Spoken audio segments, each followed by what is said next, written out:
Okay, so I'm such a nervous person that I have a remote that starts and stops the video recording, and I still don't use it because I don't want to sit here and be recording the video and not have it record the whole time.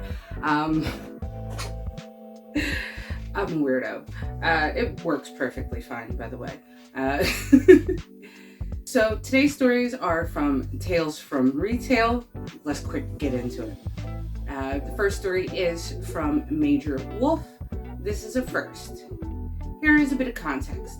I work at a grocery store that requires us to scan or manually enter, if they can't be scanned, everyone's ID for age-restricted items.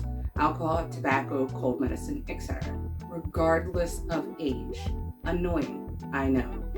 Story starts here.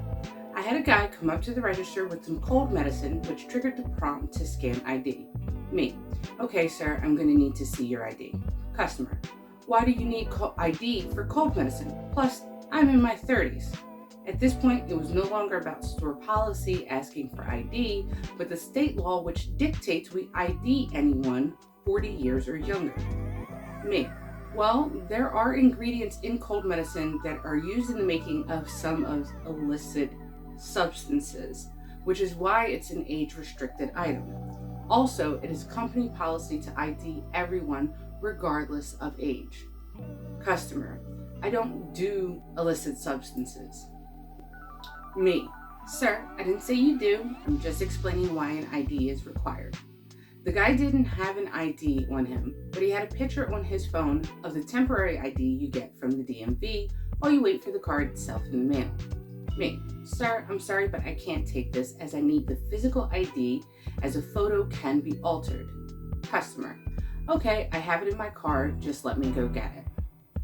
Customer returns a few minutes later carrying a piece of paper and hands it to me.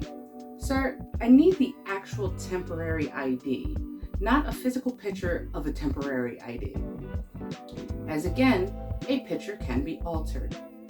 There was a little more back and forth with him, questioning why we couldn't accept it, and I decided to call for the acting manager on duty, who told him exactly what I said and to come back with the actual documentation. TLDR, customer brought in a printed out picture of his temporary ID when told we can't accept pictures of IDs. So this one really gets me because it's one of those things where it's just like, a picture of an ID is great if you just need to just say, hey, I do have an ID, it's in the mail, blah, blah, blah, but you can't use it for anything. You know, it's basically if you get pulled over and they're saying like, you know, where's your license? So like, it's in the mail, here's the picture of the temporary ID, you know, it's in the mail, but you still can't use it for anything else. It's just so you don't like, you know, get in trouble when you get pulled over because the ID hasn't reached you yet. That's all that temporary ID is for. And when people get upset that stores have to ID you for certain things, that also bugs me because it's like, you know that there are items that are age restricted. And yeah, I know that cough medicine seems like a weird one, but trust me, it is used to, in certain ways, that are just not cool. Next story. I'm doomed to be like Cassandra, predicting future disasters but never believed by others. And there's an update. I wanted to share a funny, for me, interaction with a customer from a few days ago. This guy comes in to pick up a package for his friend, but I can't find it. I find out that it's still in the process of being delivered and that it's a laptop. I tell him that it's still on a truck somewhere and also warn him that because of what it is, we will not be able to give it to him. I suggest that he gets the person who the package is for to contact the shipper and try to get his name put on the shipping label. I give him a piece of paper with this information. A couple of days later, he's back and holding the piece of paper I had given him. The package is here, but his name is not on the label, so I refuse to give it to him. My boss can hear him getting mad and comes over to help. My boss tries explaining to him a few times that it doesn't matter what he shows or who he calls, His name isn't on the label, so he doesn't get the package. He gets his friend on the phone and insists my boss speak to them. My boss does and tells them the same thing along with their options. Come get the package themselves, or we'll send it back and they can make arrangements with the shipper. Friend chooses the second option, so back on the truck it goes. I really don't know what was going through this guy's head when he came back.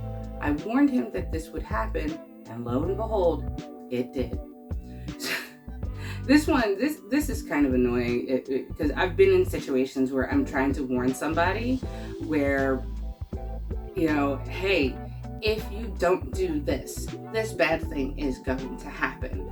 And sometimes they listen and sometimes they don't. And when they listen, they find out. It is what it is.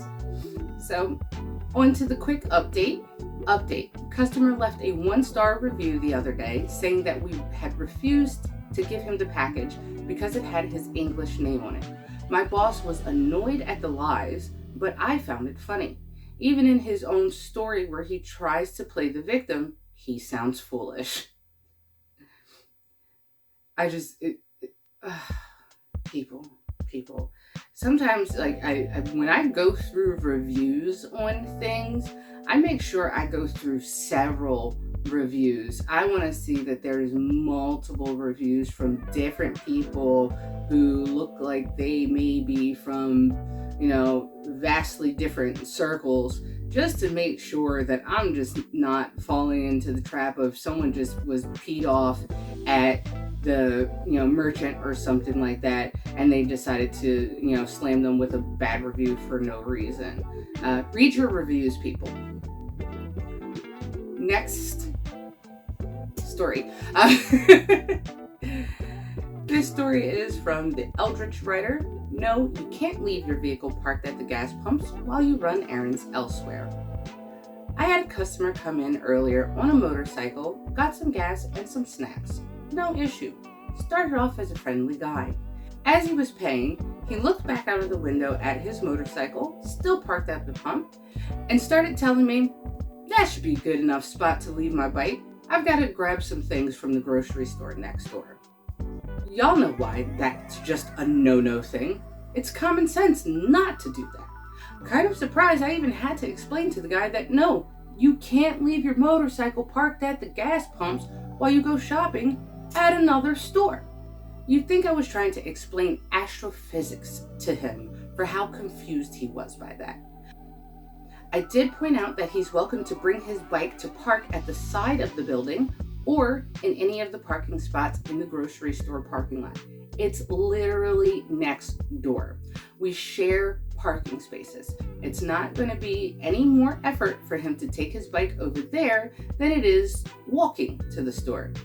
Then he started getting that "how dare you tell me what I can't do" kind of aggressive as he tried to argue that he was just going to grab a few things so it'll be quick. It's just a motorcycle. It's not taking up much space. Like, man, that's not the issue.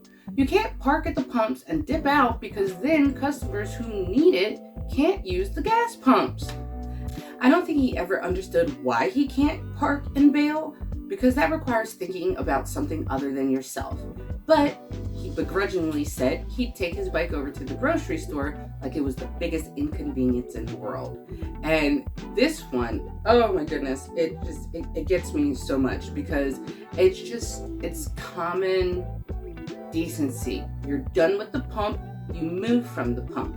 Okay? You don't just leave your card there. Like, okay, if you're fueling up, you run inside, grab some coffee, come back, and your car is done. That's no big deal. But you're not going to go grocery shopping while your car or your motorcycle is just chilling there at the gas pump, taking up space. That store could be making more sales, and other people could be using that gas pump because they need to get gas. Instead, you have your motorcycle sitting there just taking up space. It's not about the amount of space that you're taking up. It's about which particular space you were taking up. Well, that's the end of this video. Thank you for joining me again today. Please like, comment, subscribe, all that fun stuff. I'm still waiting for the first person to comment turtles. Hope you have a lovely day. Bye.